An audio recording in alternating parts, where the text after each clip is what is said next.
Florent Rodeau, bonsoir Florent. Bonsoir Donc Stéphanie. cette conférence de presse a lieu en ce moment, préfet et procureur donc à Annecy. On en sait un peu plus sur l'assaillant. Oui, on l'a notamment appris grâce à cette conférence de presse dont on a pu découvrir des images, conférence de presse de la procureure de Haute-Savoie en compagnie d'Elisabeth Borne, la première ministre, et de Gérald Darmanin, le ministre de l'Intérieur. Vous l'avez vu dans ce sujet, l'assaillant est donc bien un Syrien. Il est né en 1991, il a 31 ans et il avait donc le statut de réfugié en Suède où il vivait depuis 10 ans, la Suède où l'homme était marié. Des confrères à nous ont pu joindre justement sa femme.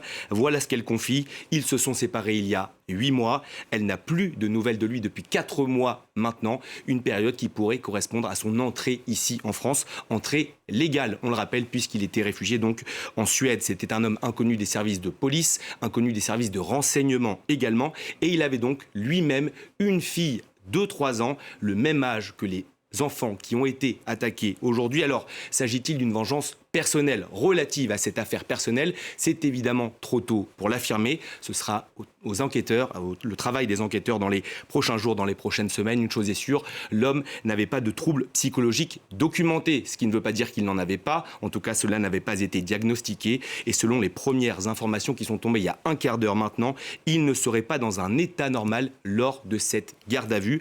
On ne sait pas encore s'il répond aux questions des enquêteurs. En tout cas, dans son dossier d'asile dont vous parlez, Nina Masson, dans ce sujet, l'homme avait dit être chrétien de Syrie. Et c'est un élément important à noter. Lors de son interpellation, il portait une croix, il portait également un livre de prière chrétien sur lui.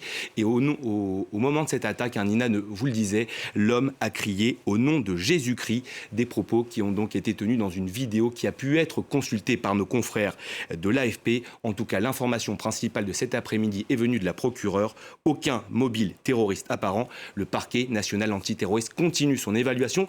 Il prend son temps car une fois qu'il a rendu sa décision, il ne peut plus revenir en arrière. La classe politique qui s'est mobilisée, il y a eu un tweet d'Emmanuel Macron. Quelles seront les conséquences politiques ?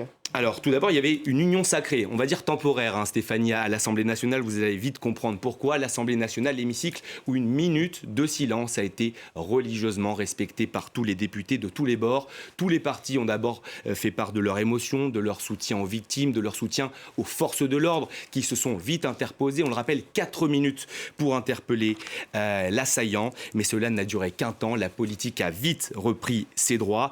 La période de décence politique classique dans ce genre d'événement a donc volé en éclats. À droite et à l'extrême droite, on fait le lien très rapidement entre immigration et cette attaque d'une violence inouïe. Et on lance déjà la polémique sur l'origine syrienne, l'origine étrangère, vous l'avez compris, de l'assaillant. Éric Zemmour en tête, l'ancien candidat à la présidentielle, vous découvrez ce tweet, parle une nouvelle fois de francocide. Nos enfants sont en danger de mort et nous regardons ailleurs. Jusqu'à quand? Fin de citation. Même son de cloche du côté du Rassemblement national de Marine Le Pen. L'un de ses bras droit, Laurent Jacobelli, l'assure. Parmi les auteurs d'attaques au couteau comme aujourd'hui à Annecy, il y a souvent des migrants et des réfugiés. Il faut revoir les conditions de circulation des non-européens dans l'espace Schengen. Voilà pour la polémique. J'en termine par un tweet qui nous vient cette fois de la droite dite républicaine. Olivier Marleix, le républicain, l'immigration incontrôlée tue. On rappelle que l'assaillant est entré légalement sur le territoire français. Plus les heures passent, vous l'avez compris, plus l'affaire devient inéluctablement politique. Merci beaucoup Florent.